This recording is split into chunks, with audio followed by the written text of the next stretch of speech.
20-годишниот Стојанче Василев од Гевгелија имаше најмногу среќа и го фати богојавленскиот крст од водите на осветениот Вардар. Студеното време и снегот не беа пречка за 14 верници кои годинава скокнаа по крстот, но и за бројните граѓани кои се собраа кај мостот Вардар. За младиот гевгеличанец ова е второ искуство на оваа манифестација. Како се викаш? Стојан Василев. Од каде? Гевгелија. Колку години имаш? 20. Што за тебе представува паѓањето на крстот? Па единство. Па ден од Господ, не знам други што да кажам. Колку години се фрлаш по крстот? Втора. Втора година поред. Да. Која е твојата порака до граѓаните? Мојата порака. Немам порака. Им читам празникот и тоа е. Како се чувствуваш? Добро? Добро, да.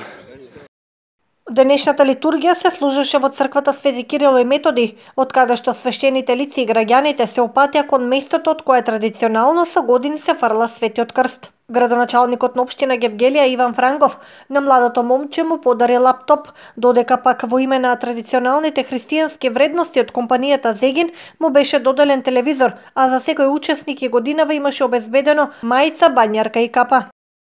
Да искористам ова прилика на сите православни христијани, на сите граѓани на општина Гевгелија, на сите православни христијани од Република Македонија да го честитам празникот Богојавление.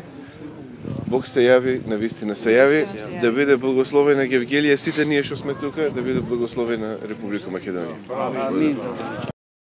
Со поздравот Бог се јави, навистина се јави, се поздравија и граѓаните од општина Гевгелија кои денеска го слават празникот Богојавление Водици. На денешен ден завршуваат и така наречените некрстени денови.